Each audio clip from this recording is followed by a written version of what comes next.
This is QTV Nightly News, and I am Ansman Esonyase. Thank you for joining us. And a reminder that you can also join us on Q Radio 103.3 FM. Here are the main news headlines for this extended news bulletin. President Barrow will travel to Nigeria this weekend. While there, His Excellency will present his condolences to the family of late former President Muhammadu Buhari and to the people of the Federal Republic of Nigeria. Cashew, gum, and premium commodities, two companies supported by the World Bank's Giraffe matching grant project, report that the assistance has boosted their production capacity, increased their revenue, and generated additional employment opportunities. The Ministry of Health's Non-Communicable Diseases Unit convened a high-level meeting with stakeholders to assess the country's preparedness to implement the protocol to eliminate illicit trade in tobacco products. In international news, the United States has announced its withdrawal from UNESCO on December 31, 2026 for the third time, citing the agency's politicized agenda among an alleged anti-Israel bias, among other reasons, according to the Trump administration. And in sports news, the Gambia delegation departed for Algeria to compete in 3 sporting disciplines at the inaugural African School Games, scheduled from July 26 to August 5, 2025. Stay tuned as we bring you more on these and other stories.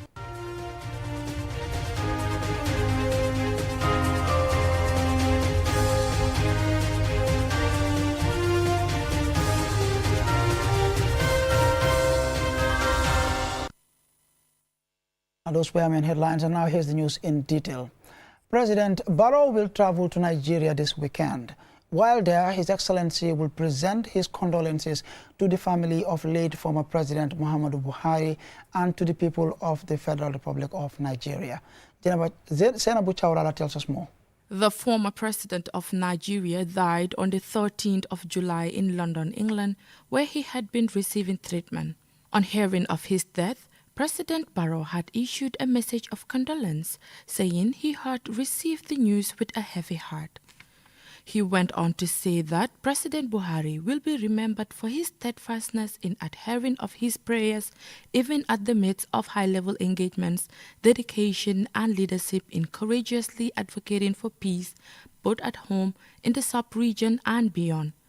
The letter included the ex-president's pioneering role in the Gambia's political journey at a critical juncture following the electoral impasse of 2016. Former President Muhammadu Buhari was laid to rest in his hometown of Daura in the northwestern Nigeria.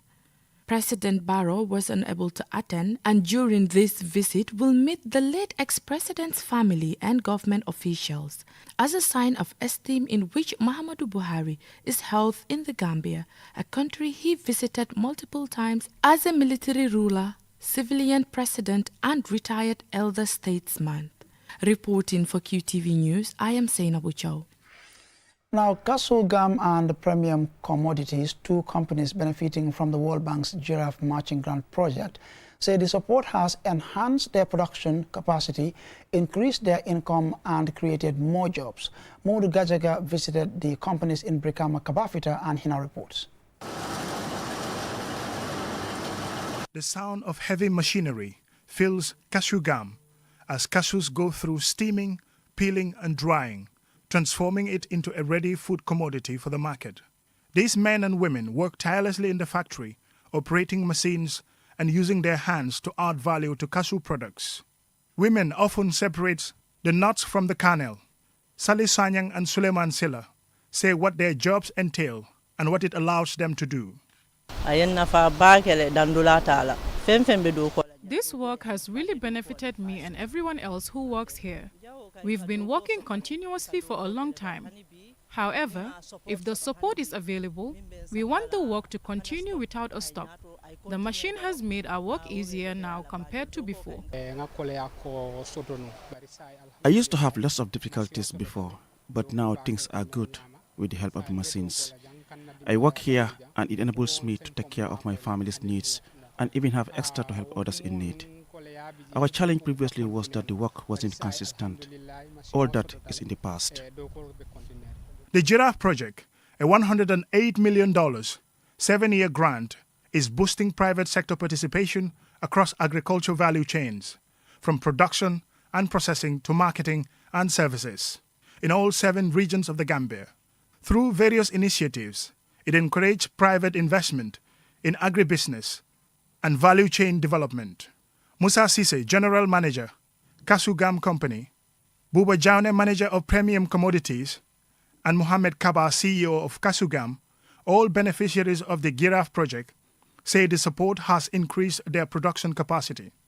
Giraffe project really revitalized this company because prior to the project, we were working some years back, but because of major mechanical breakdown, so we were unable to operate. But alhamdulillah, the Giraffe project really rescued us. We bought some new equipment as the videos can show. So this equipment really helped us in terms of increasing our output, in terms of efficiency, in terms of employing more people.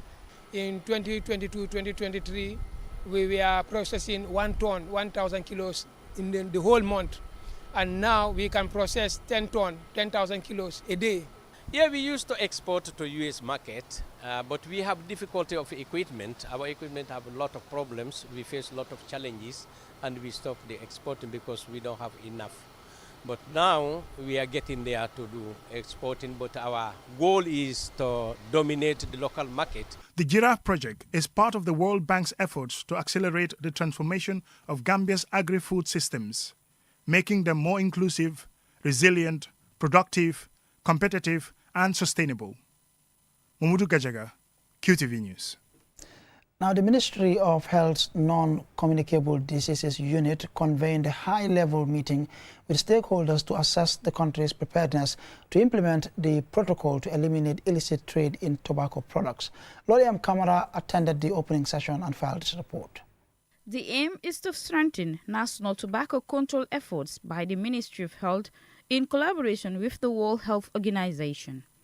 Dr. Andrew Black, team lead for direct assistance to parties under the WHO Framework Convention on Tobacco Control, highlighted the devastating impact of tobacco not only on individual health but also on sustainable development, public systems and national economies. Illicit tobacco also causes significant losses in government revenue, with billions lost each year to government revenues globally. Our communities are deprived of funds that can be used for health, education and other priorities because of illicit tobacco. The WHO representative to the Gambia, Dr. Nathan Bachiaita, described the illicit tobacco trade as a complex thread that extends beyond public health, undermining economic stability, weakening governance, and jeopardizing national security. He stressed that the availability of unregulated, cheap tobacco products hinders progress made through policy interventions. As of 2022, an estimated 9.1% of adults aged 15 and above were smokers, 18.1% of men, and just 0.4% of women. I hope we can keep that percentage of women smoking that low or even lower, all right? Where 1% use smokeless tobacco products.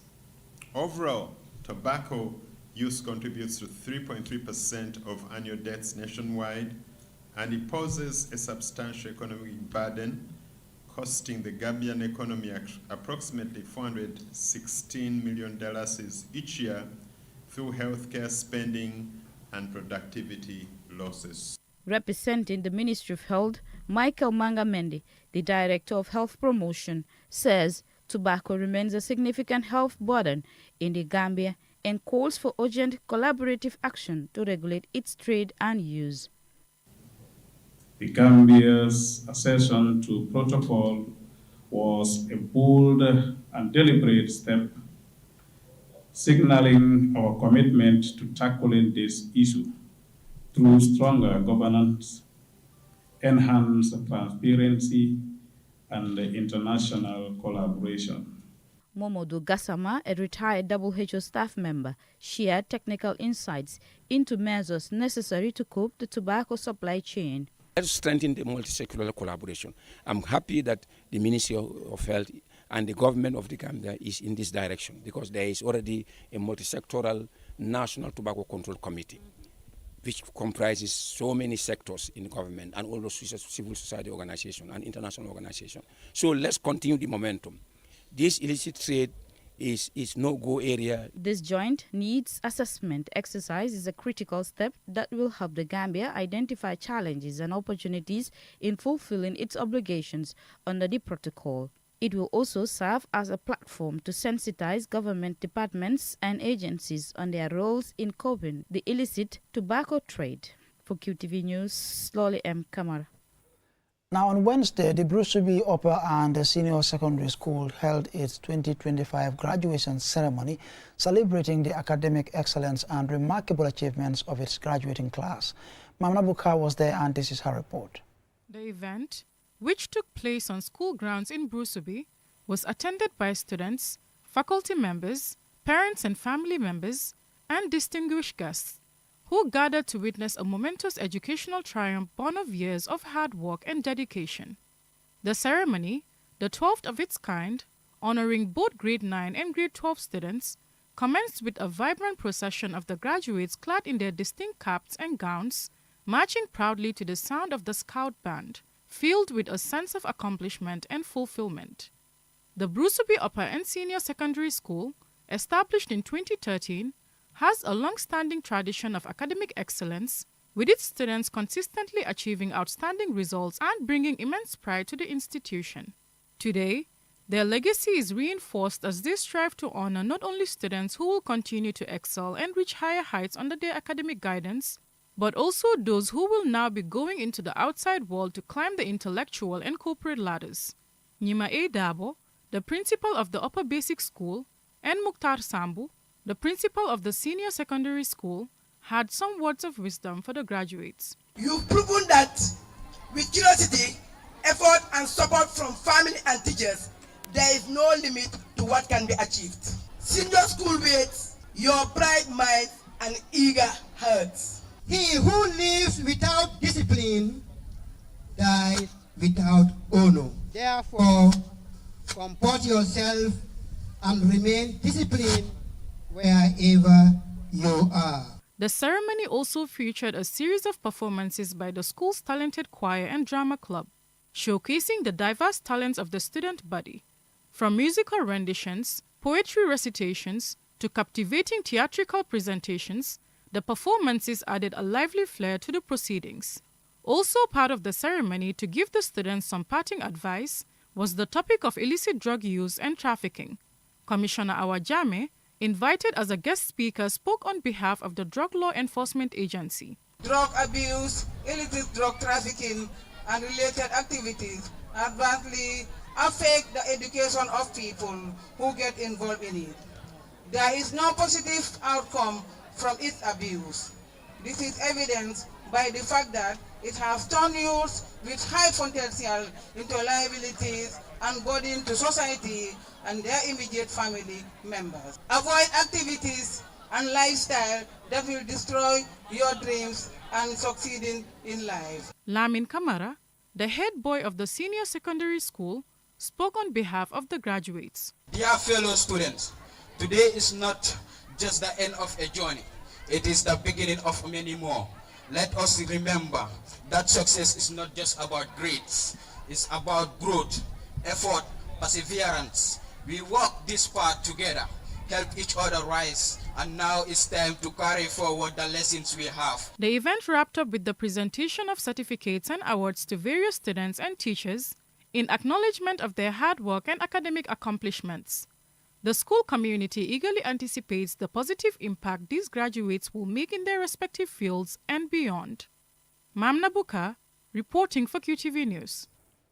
And a report there by Mamna Buka will lead us to a commercial break, but when we return, we have more national and international news. So stay tuned.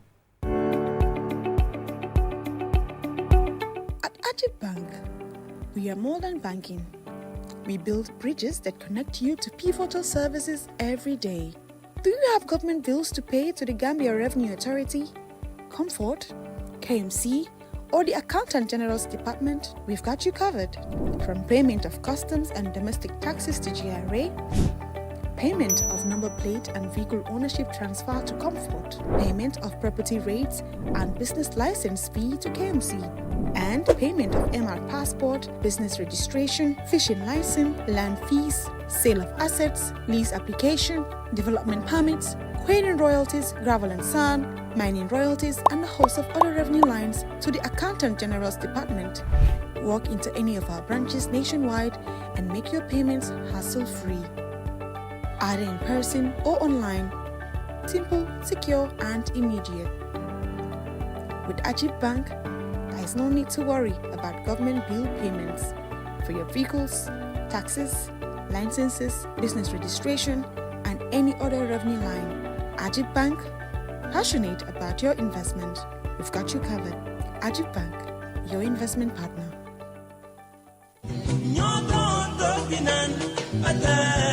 fii mooy fan fii mooy INESA di place bi nga xam ne moom la ñëpp taam place bii bépp xeetu ataaya bu baax rek bu dugg see ci dëkk bi xamal ne fii rek la am bara wërga bii neex na lool saf na ba pare tamit nag am gu bu neex boo ko naanee rek da ngay kontaan ci saas añ ba suur ba gëreesal li nga lekk jëndal bara ataaya bii ndax moom la ñëpp taam gis nga sama client bii ataaya bu neex bu ne moom laa koy njëkk a jox ndax moom kat ataaya bu neex rek lay wër bara wërga bii mooy warga bi gën te moo gën a saf kon nag ràññee leen ko bu baax kon daw leen gaaw ca Banjul foofu ca INESA di place bi nga xam ni foofu rek nga ko mën a amee wholesale wala retail mu ngi foofu ci boori court house bi foofu ca Banjul wala nga daw ci bépp marché bépp supermarket bépp boutique fépp foo dugg rek di nga mën a am baara warga bii nga xam ne moom la ñëpp di wër tey baara warga moo dàq ci warga yi man maa ngi ci moom ndax su ma maree ataaya moom rek lay naan.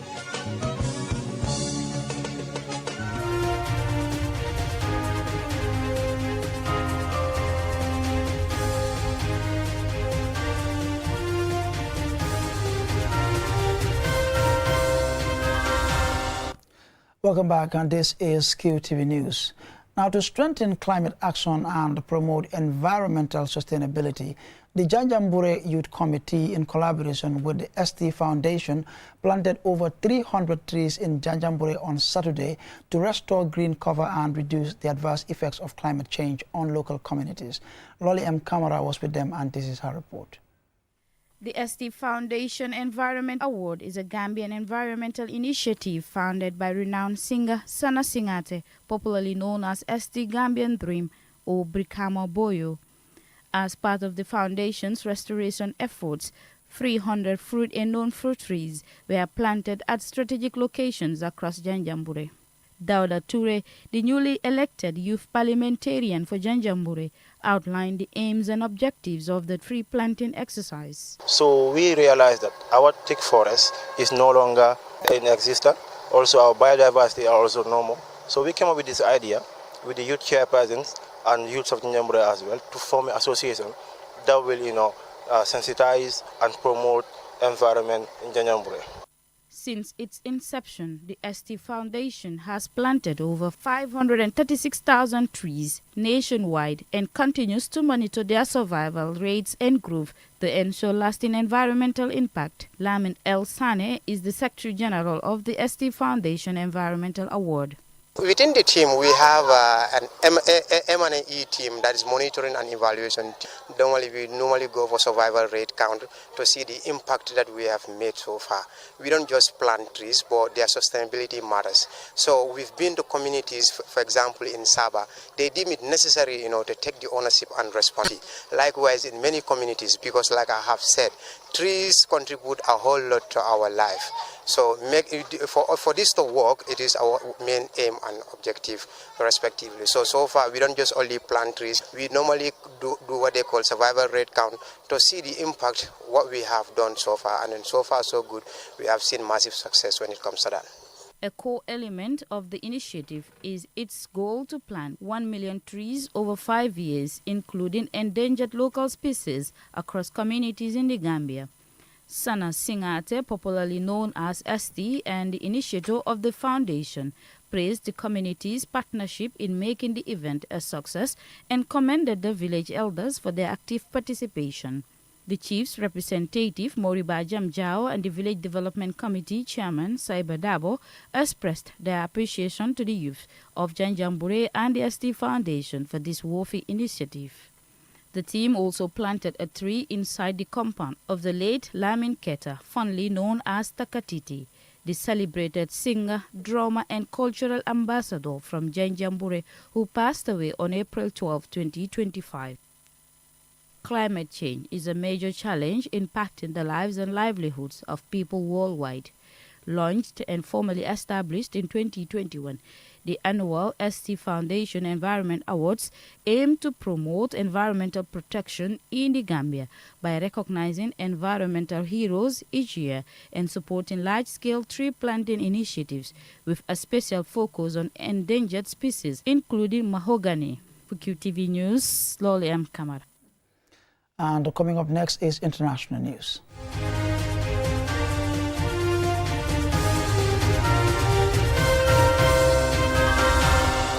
Now, the United States has announced it will withdraw from UNESCO for the third time, with the decision to take effect on December 31st, 2026, citing what the Trump administration calls the agency's politicized agenda and alleged anti-Israel bias among the main reasons.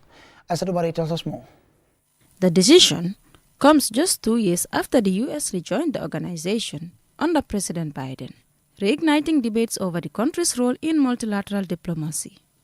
This will be the third time that the United States has left UNESCO, and the second time during the Trump administration.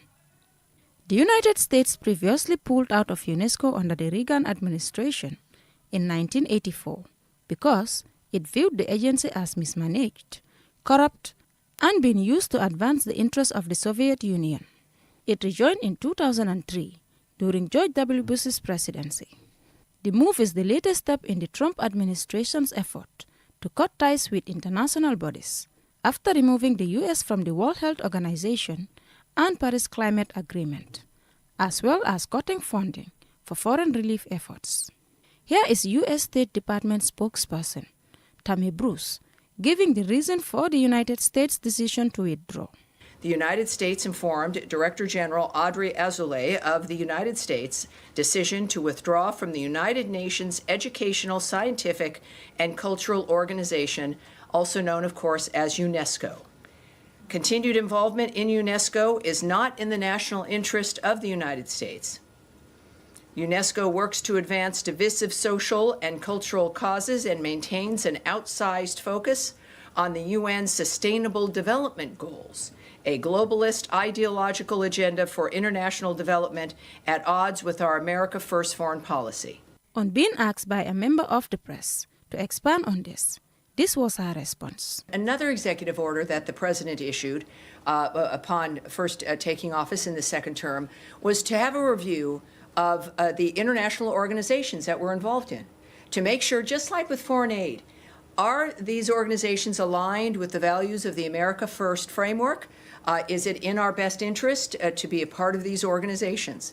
And so we are doing a review right now of our international organization participation. UNESCO's Director General Audrey Azoulay described the decision as regrettable, but expected. The Paris-based UN agency was set up in November 1945, shortly after World War II, to promote peace and security through global cooperation in education, arts, sciences, and culture. UNESCO has 194 member states and more than 1,200 World Heritage Sites, 26 of which are located in the United States, including the Statue of Liberty, Yosemite National Park, and Grand Canyon National Park.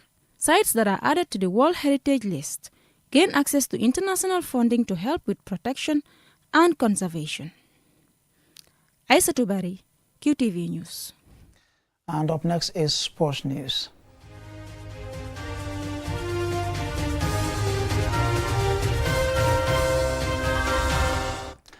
Now, the Gambia delegation to the maiden African Schools Games left for Algeria to compete in 3 sporting disciplines.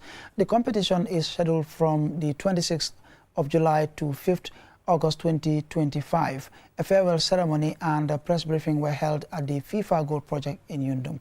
Murigajaga has more. 26 Gambian athletes will compete in the maiden African School Games in Algeria.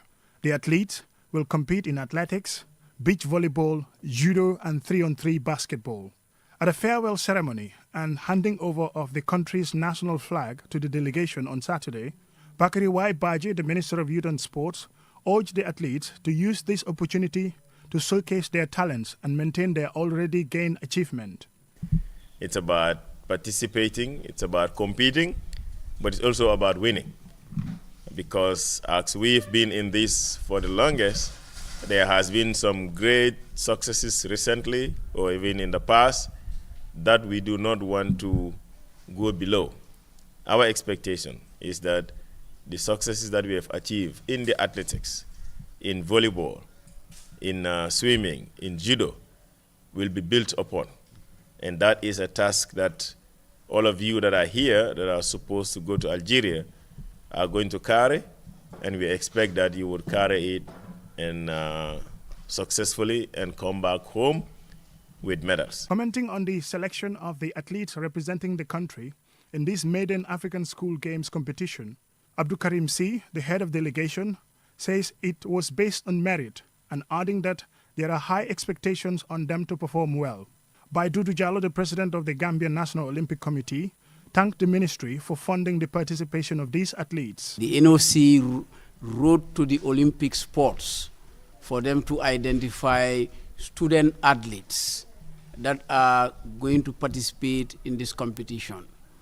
Coincidentally with athletics, the athletes that are identified by the Gambian Athletic Association are also the athletes on record during the finals of the secondary school sports in Basse. Other disciplines, they have their own students who are in their own associations, and some of them have tested competitions in here. We are not complaining this time. Really what we have been given from the ministry is able to really give us what we need to go and participate and, you know, respectfully, and also compete and win. And we really want to thank the ministry for coming out and supporting us significantly. The inaugural African School Games, taking place in the cities of Constantine, Sétif, Sikdat, and Annaba, will last from July 26 to August 5th, 2025.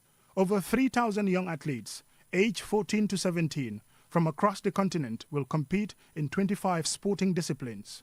The Algerian Ministry of Youth and Sports is in charge of organizing the games, which will serve as a showcase for future African sporting talent.